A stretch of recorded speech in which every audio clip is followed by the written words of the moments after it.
राहु की प्लेसमेंट के बारे में हम लगातार बात कर रहे हैं और इस वीडियो में देखेंगे धनु लगन के लिए अगर आपके राहु पंचम भाव में मेष राशि में स्थित हैं तो यहाँ राहु आपको किस प्रकार से प्रभावित कर सकते हैं और कौन कौन से रिजल्ट प्रदान कर सकते हैं। पंचम भाव यानी अब ये मंगल का घर है और मंगल के घर में हमेशा फायर पावर और एग्रेशन रहेगा ही रहेगा।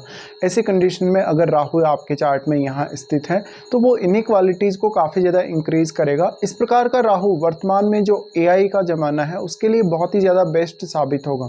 इस प्रकार का राहु आपको टेक्निकल और इंजीनियरिंग फील्ड में विशेष रूप से सफलता दे सकता है। साथ ही साथ आपको लॉटरी सट्टा और शेयर मार्केट से भी काफ़ी ज़्यादा फायदा दे सकता है, लेकिन इसके लिए आपको अन्य प्लैनेट्स पर भी डिपेंडेंट रहना पड़ेगा। यहाँ पे अब आपको मंगल की प्लेसमेंट देखनी चाहिए। मंगल अगर आपके चार्ट में बहुत अच्छी स्थिति में है तो इस प्रकार का राहु आपको और भी ज़्यादा लाभ दे सकता है, लेकिन राहु शनिवत चलते हैं इसलिए शनि की प्लेसमेंट भी आपके चार्ट में काफ़ी ज़्यादा ही मैटर करेगी। अब यहाँ पे राहु प्लेस्ड हैं तो ये आपकी संतान के लिए उतना अच्छा नहीं है, लव लाइफ के लिए अच्छा नहीं है। हालांकि राहु आपको काफ़ी ज़्यादा एग्रेसिव बनाएगा, इसलिए कभी कभी ये रिश्तों में काफ़ी प्रॉब्लम करेगा, जैसे परिवार के साथ या आपके जीवन साथी के साथ भी कभी कभी। इस प्रकार का राहु है तो ये सीखने समझने के लिए और एनालिसिस करने के लिए बहुत अच्छा राहु है। ये आपको काफ़ी अच्छा सिक्स सेंस दे सकता है अगर चंद्रमा का अगर प्रभाव है इस पर। इसके साथ साथ राहु की यहाँ प्लेसमेंट है तो ये आपको बहुत ही ज़्यादा एनर्जेटिक बनाएगा माइंड के तौर पे।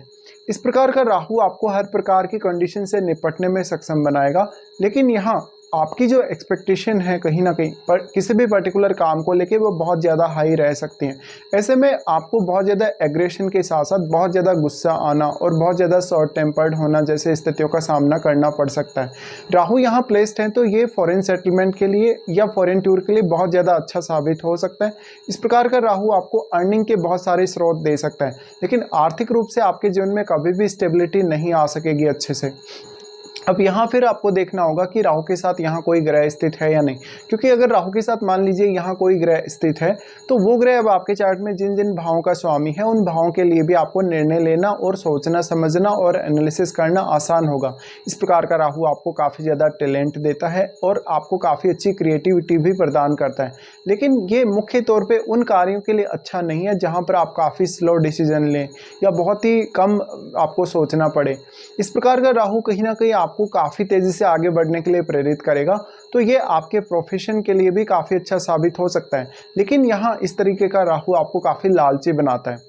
राहु यहाँ है तो वो अगर शुक्र के साथ यहाँ बैठेगा या फिर बुध के साथ यहाँ बैठेगा तो ज़्यादा बेहतर परिणाम देगा अन्य ग्रहों की तुलना में, लेकिन शुक्र के साथ बैठने की वजह से फिर आपको अपनी मैरिड लाइफ पे भी विशेष रूप से ध्यान देना होगा। इस प्रकार का राहु आपको काफ़ी सडनली लव अफेयर्स की तरफ भी लेकर जाएगा और ये हमेशा हर रिश्ते से आपकी एक्सपेक्टेशन को काफ़ी तीव्रता से बढ़ाएगा।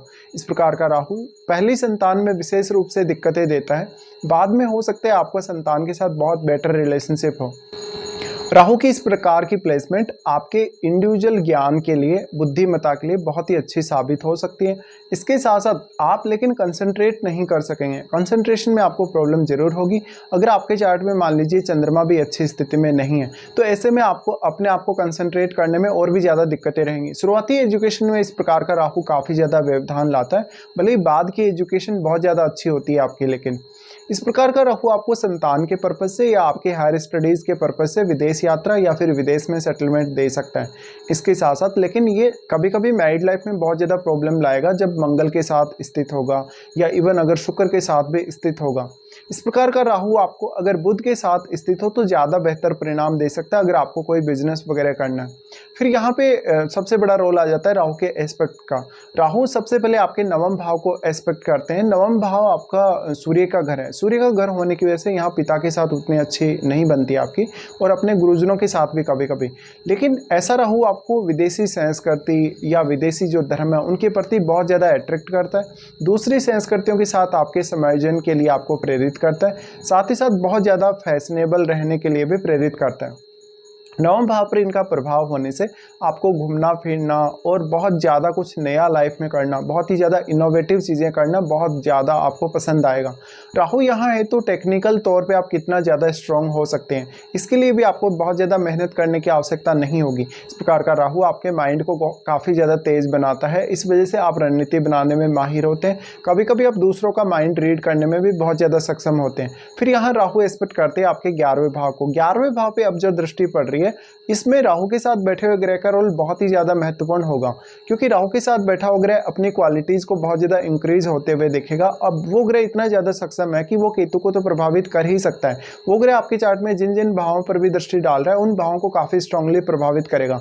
बट हमारी बात यहाँ राहु के लिए हो रही है, तो राहु के साथ अगर कोई भी प्लैनेट स्थित है तो वो इतना ज़्यादा सक्षम हो जाता है कि वो केतु को बहुत ही स्ट्रांगली प्रभावित कर सके।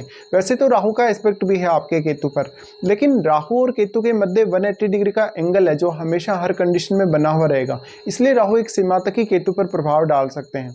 अब आपको देखना होगा राहु के साथ अगर इनका कोई मित्र ग्रह बैठेगा तो आपको पंचम भाव से संबंधित रिजल्ट्स में ज़्यादा साथ मिलेगा, लेकिन अगर राहु के साथ कोई एग्रेसिव प्लैनेट बैठेगा तो आपको काफ़ी ज़्यादा दिक्कतें भी आएंगी। अब जो राहु के साथ यहाँ प्लैनेट बैठा है वो आपकी आर्थिक स्थिति, आपके सोचने समझने और कार्य करने की स्थिति में बहुत बड़ा योगदान देगा अपना। तो वो ग्रह यहाँ अपनी क्वालिटीज़ को कहीं ना कहीं डिपॉजिट कर रहा है आपके पंचम भाव में, तो वो अपने से रिलेटेड कहीं ना कहीं या अपने कारकत्व से रिलेटेड क्रिएटिविटी और उसी प्रकार की इमेजिनेशन आपको प्रोवाइड करेगा। लेकिन वो ग्रह आपके माइंड को काफ़ी तेज़ बना सकता है, काफ़ी एग्रेसिव बना सकता है, तो इस तरीके से आपको विचार करना होगा। फिर यहाँ पे केतु के साथ कोई भी प्लैनेट आपके अगर 11वें भाव में बैठा है तो वो किस प्रकार का प्लैनेट है। अगर वो एक बहुत ही एग्रेसिव प्लैनेट है तो आप बहुत ज़्यादा पैसा अपनी लाइफ में लूज करेंगे। इसके साथ साथ आपका जो धैर्य है कहीं ना कहीं बहुत ज़्यादा डगमगाएगा या आपका कॉन्फिडेंस भी कभी कभी बहुत ही कम रहेगा। राहु का उसके बाद आपके लगन पे एस्पेक्ट रहेगा। लगन पे एस्पेक्ट जो रहेगा वो आपको काफ़ी आध्यात्मिक जीवन जीने के लिए प्रेरित करेगा, आपको बहुत ही ज़्यादा पूजा पाठ, ध्यान साधना, तंत्र मंत्र वगैरह की तरफ आकर्षित करेगा। अगर जुपिटर का संबंध बनता है राहु से तो इस बात की संभावना और भी ज़्यादा बढ़ जाती है।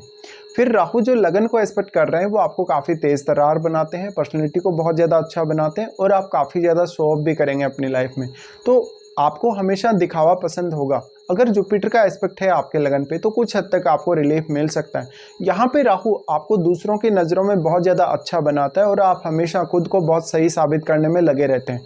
ये स्थिति कभी कभी आपकी लाइफ के लिए बहुत ज़्यादा घातक साबित होगी जब भी किसी रिश्ते की बात होगी या इवन आपके प्रोफेशन की भी बात होगी, क्योंकि इस प्रकार का राहु आपको काफ़ी ज़्यादा शॉर्ट टेम्पर्ड तो बनाएगा ही बनाएगा, काफ़ी एग्रेसिव भी बनाएगा। इसके साथ साथ लाइफ में हमेशा आप शॉर्टकट ढूंढते रहेंगे।